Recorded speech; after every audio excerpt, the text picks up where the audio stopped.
Episode 3 of A Night of the Seven Kingdoms pretty much continues the same vibe. It's Game of Thrones, but make it cozy. Yeah, Game of Thrones light. We said last week it was like because people get so pedantic over our wording, the anti-House the Dragon. We mean like it's almost opposite. So like instead of it being grandiose, scale, political, it's nice, simple, and kind of cute. And I think this episode continues that. I was pleasantly surprised by a few elements given to it. I think a lesser show would have just had it be, and here's the next half hour, but they actually gave this episode a bit of shape. Like by the end of it, Dunk has confirmed more about himself, and they've given him a little bit more motivation.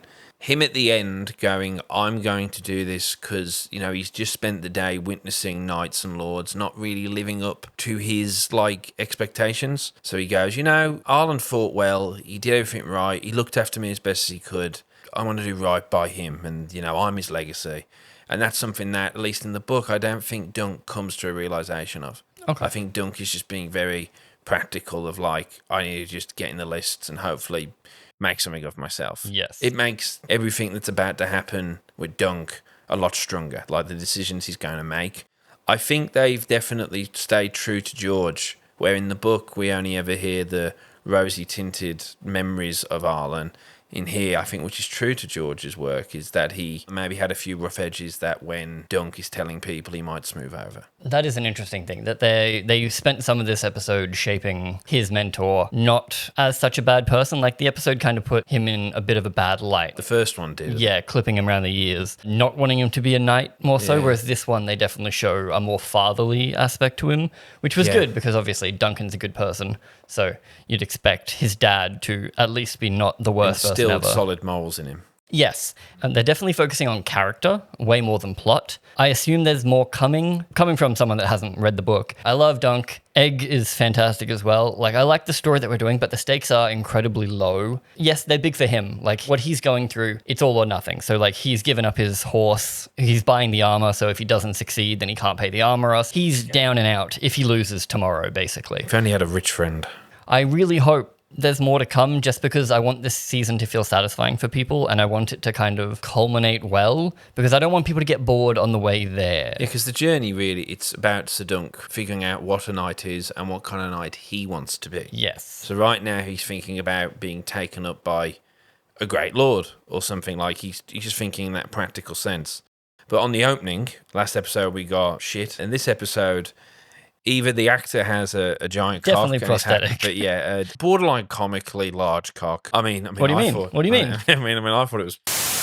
The actor, he's one of those British actors you've seen. We recently saw him in season 2 of Doctor Who 20 years ago. He does a good job. I mean, I don't really think he directly speaks. I mean, he sings. Yeah, he laughs, speaks, but he never actually speaks to Duncan. Weird, nice bits where they eat the salted, which is the episode title, the salted meat. It's jerky. His life isn't glitzy and glamoury, but he's chugging along. Exactly, and then they set up that, we said, he got the chill and died. He just had a wound that he didn't properly look after, the weather, and just being 60 years old in a medieval world will probably do that to you. Yeah. With this episode, we get definitely more of Duncan, which is great. We get a couple of hints at Egg and what he's got going on, but from his journey-wise, it really is just a continuation of the first one. Yeah, well, the big is that the Targaryens have arrived at Ashford. Yes. And I'm sure George, it's been a bit of a pet peeve of his that in both Game of Thrones and I think House of the Dragon, the 4-legged dragon banner has crept into the shows. And he's very specific that the Targaryen house banner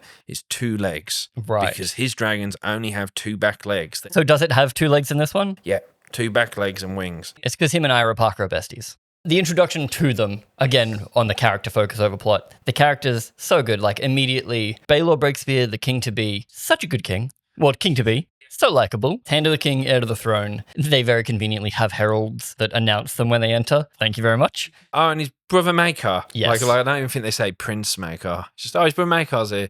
His brother is his youngest brother. And his brother, Mirkar. Because we're bringing in the comedy as well. Yeah, who is the Prince of, the Prince of Summerhall, which was the Targaryen, summer palace. Right. That is long gone by the time Game of Thrones happens and wasn't even built during House of the Dragon. It was just handed to him by Daeron because he's got 4 fucking sons, so he's going to have to put them somewhere. Yep. So he's now the Prince of Summerhall. Aeron. He is one of Maekar's sons, and his other 2 sons have went missing on the road. Like, who's this Aegon guy? Who's this Aegon son of Maekar? You see, okay, spoilers, maybe. It feels if you've read the obvious, book, surely, not. by now. But everyone's fucking named Aegon. So I thought there was just 2 Aegons. That's so fair Aegon is Aegon. Egg is Aegon. So Egg has just disappeared. I mean, that's why, because he sees the castle and goes, maybe I'll go back to the camp because he doesn't want his dad to see him. Oh, and he goes, put me down because another one Because he rocks up. doesn't want Okay. his cousin to see him. You see, Yeah. it should have been clear, but because I've watched the other shows, everyone is named Aegon. Yeah. So in my head, I'm like, oh, he's also got an Aegon because there's Aegon the Fourth. There was 2 Aegons in House of the Dragon in the same family. But then also, that's it. They're probably banking on that. Is that you Yes. hear Aegon go, there's always That's fans true. will go, there's always a fucking Aegon. Yeah, Like, okay. it's, Love that then, because yeah, that would have clicked in the next episode, or not the next probably, but when they later on realize. The reveal of him being Prince Aegon will probably be the end of next episode. I also figured he would have been on the run or hiding for longer than the last 2 days, I guess. That also does increase the stakes for me, so that's good. I'm happy that's happening. Okay, ending spoilers. Baelor Breakspear and Maekar, incredible. One's a giant twat. Well, he's a bit stressed. Well, I guess his kids are missing. Yeah. But less of a twat, more of zero patience, because when Duncan stumbles in, he's like, why do I care? Because Dunk comes in just wanting to get his objective done of like, please let me in. And then the guy who is spitting and being rude to him somewhat is just there like, I love that Ashford tried to get in on the banter and like look to Maekar. Maekar's just not even listening. Yeah. He's not involved. It was great. That comedy angle of the show, they're nailing, like the brother Maekar and then him doing that. But then the full frontal nudity, it's not going to be for everyone. Do you think it's just because they're like, we can't open on a head being chopped off, so we have to open up on a I guess. fairly overt? Because, Game of Thrones would do like a head. Did you think it was personally he was a peaceable man as he grabbed his piece? He had a peaceable nature. I didn't pick up on that. But yeah, maybe it's just making it too deep. But yeah. I took it as like Dunk using words that he feels like people would say. You see that with Egg too, like Ed for Squire has quite even Dunk's learning words from him. Yes, I love that aspect. Makor's son that is there. Arion. Yeah, Arion? His name is Arion? Arion, yeah. Jeez. Arion, I guess, but Arion Bright Flame, and he has his own banner, maybe we'll see it later, where he's fashioned for himself, where the 3 heads have different colours. Like it's just his own unique banner. He gave me massive Nicholas Holt from Skins. The biggest tosser alive. He's in there with Ewan Mitchell as the most Targaryen-looking Targaryen. Smug little git. There's an interesting, clearly a choice that no wigs, I guess, was probably a mandate. Do you wear wigs? No, I do not. Because Dunk in the book has long brownish hair, Maekar has white hair, and Arion has, some fans are sad to see it not there, but a notable like silver gold long mane that has been removed. But I think it's just showing us going, wigs never look good. Yep. And I'm in agreement. Matt Smith looked best as Daemon when he had short hair dyed in that one episode. No, I think good wigs and certain people can pull off wigs better. Like Henry Cavill, sometimes when he has a well done Witcher wig, it looks perfect. But like then you get Liam Hemsworth in a wig and you're like, okay, that looks like ass. But it definitely keeps it grounded and makes it, you don't have to worry about that aspect. I like it. It maybe adds that practical sense that this world has, because these are Targaryens we're seeing without dragons. Yes. Because they're in this low down world, they're not in their grand palaces. They feel very approachable. Yeah, they're much closer to people. And Baelor seems like he's going to be a good king. I love him. I don't know anything else, but if he does die or if he gets overthrown, I'm like, sons of bitches, we almost had a golden age. And the actor is wonderful. He is at first wasn't particularly well liked because his dad Daeron married a Dornish person. So him and his son have, as you saw, his son Valar, who was at the end getting on the horse. He has brown hair. Dunk accidentally, I don't know why, it's like why he sees an open door and is like, yeah, I'm going to sneak into that. But I guess it's the fact that he does want to get in front of the Targaryens to like plead his case. But that's it. In the book, he's visiting the Game Master again, but now they're here. So then he's sort of standing there, and then Maekar goes, who are you just standing here? Yep. And then what's his name goes? That makes more sense. It felt a little bit like... Sneaky. Yeah. He accidentally spies on them for a bit. And I do love him stumbling over his words and going through it. That whole scene is just wonderful. I mean, it feels really weird, like you're talking to the Prime Minister, future king of the country. And it shows off the characters of everyone so well. Like, Maekor's so short with him, worried about his son, doesn't give a fuck about this random homeless tall guy, maybe? What? And then, Baelor shows off that he's a lad. Ashford's a twat. Yeah. The other guy's just kind of like, I'm going to get in trouble. If this goes bad, like, this is on me so he doesn't somehow. speak at all. Yes. They've done the typical, it makes sense, the Game of Thrones and all these shows have kind of aged everyone up slightly. So in the book, Baelor is 39 and Maekar is his youngest brother. And some fans were complaining that they felt they looked, if anything, Maekar looked older. But I just think because he's got white hair and pale skin, he looks... But I think the actor is younger than Bertie.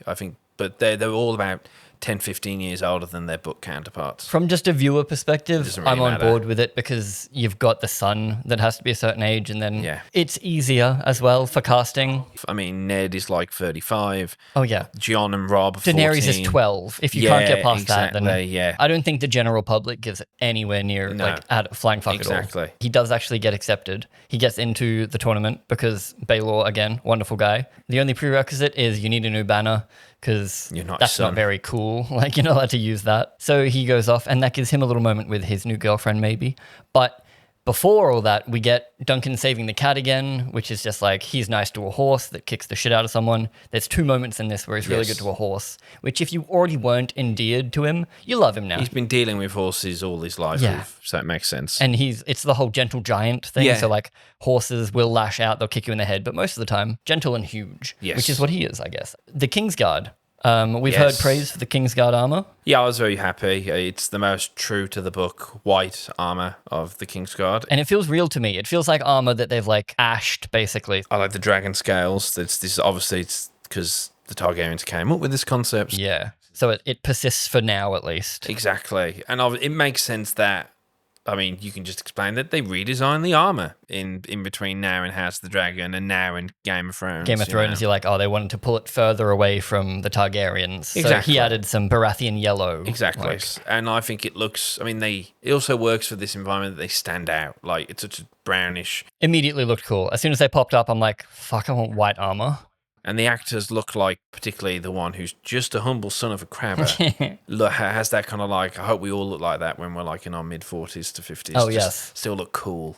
Immediately, one of them's nice, one of them is a bit of a jerk. Yeah, because one of them wants to know where you can have a proper shit. And he's like, you're probably going to be shitting in the hole for the next 2-3 days, so just get used to that. Sorry. But then the crabber's son, he just says, I'm a son of a crabber, and Dunk takes that as an inspirational thing. And he kind of runs with that, I think, briefly. That like, if he can be one of the 7, which for, it's meant to be you're one of the 7, particularly at that time, one of the 7 greatest swordsmen in the realm. Yeah, it's only for 5 minutes, but it solidifies all his ideals that he can rise to a Kingsguard. Which he holds on to for a while. That brings me to the Dunk and Egg, that whole dynamic. It's such a good switch up on the formula of like Logan and Last of Us.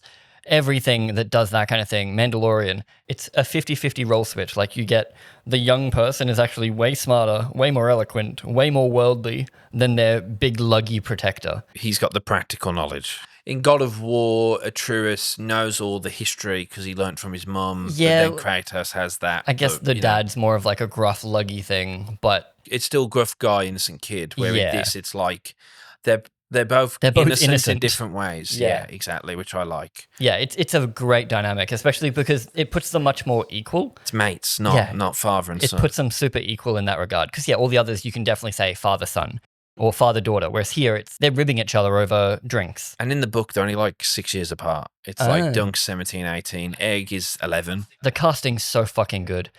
Dunk approaches Tanzel too tall. And she only laughs at Duncan's name because they both have tall in their name. I do wish I saw more wide shots where I could see that she was tall. I just feel like I didn't realize she was tall until she said, I'm Tanzel too tall. Because that's enough of a spark for me. For me to be on board of like, you finally found a tall girl. Good on you, buddy. He asks her, I need a shield. Him and Egg come together with the idea. I like it because in the book it's all Dunk, but in this it's Dunk and Egg who come up with the shield idea.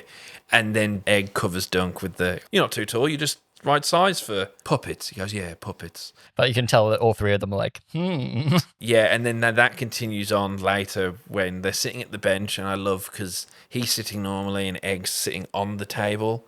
So it's a good way of showing his size Yes. by putting him just next to a little kid. Yeah. Oh, even with the tug of war, how Lionel is probably pretty close to the same height. So they put him at the back, shot him wide, close up. Yeah. And then short person, short person, short person. Lionel, short person, short person, Yeah. short person. So like put them as far away as possible. And I liked how they're like post-game talking. Because how'd that go?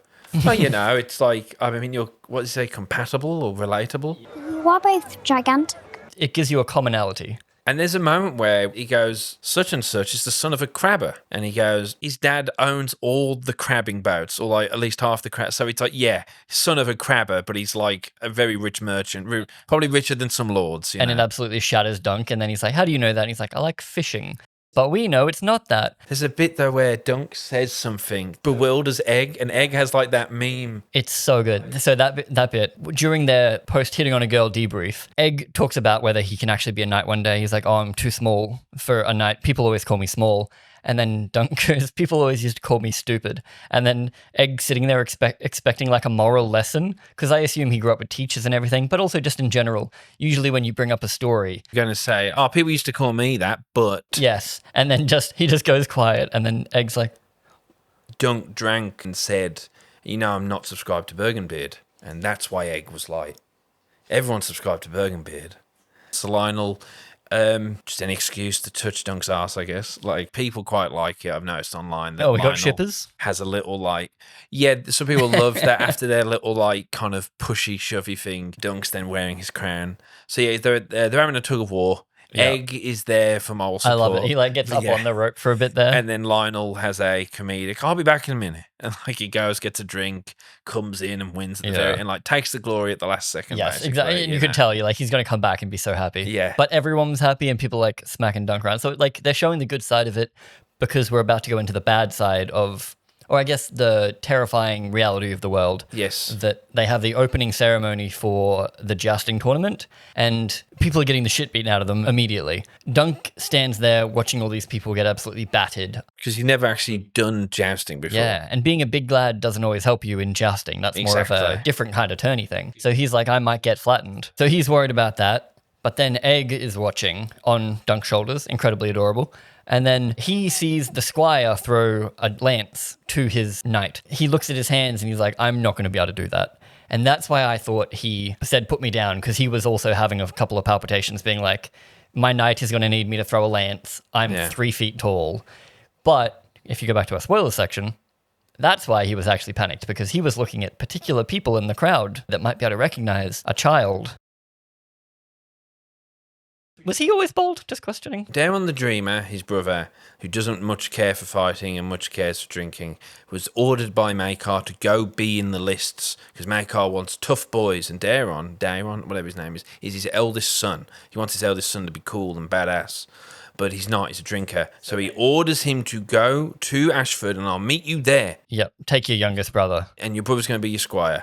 But they opt to just not do that. Since he's got brownish hair, it doesn't matter what he looks like. Yep. But since Egg has the blonde hair, he shaves Shakes Egg's his brother's head. head so we can hide out for longer and Hide drink. out in the pub and drink. Okay. And he says in the book, he goes, did you not notice your brother was missing? He goes, well, he wasn't at the bottom of my cups and I didn't check anywhere else. That's a good line.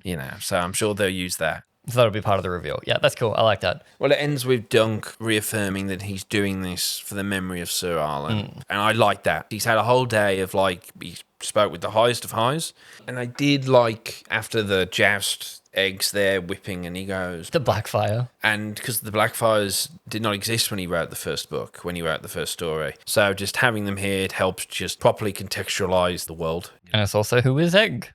Ooh, why is he talking about Blackfires? Yeah, why would he be anti-Blackfire? Means nothing to most people. Oh, yeah, it's like a nothing thing, but Yeah. to me, it was a Leo. This show would hit so much harder if it didn't have a novella with spoilers in it. I do wonder how well it would do mystery reveal-wise. Well, that's why I'm glad you're here, even though I've gave some things away to you. Yeah. But yeah, really good show. I just hope people stick with it. Me too. I had that horrible thought that, I mean, they are doing season 2. Yeah, it's locked in. And it's doing well. Well, if you believe that the top 10 ratings are honest, it's seemingly doing all right. Yeah. They claimed that it did really well last week. And they did drop it in January, so there's not much going on. I think that's a big point. I do wonder whether a weekly release will hurt it rather than help it because it is so short. Would you have liked, 2 episodes, a 3-week release. Potentially, yeah. Just drop 2. Kind of. A week is a long time. I guess they just want that constant, we do another video, people do talk about it online. Then they get to go at House of the Dragon in the middle of the year and then Dunk and Egg. Yeah. Maybe in January again. Hopefully. Because, yeah, it's really enjoyable. I just hope it gives people enough that they stick around. What did you guys think of the episode, though? Are you still invested? Thank you very much, and we'll see you next week.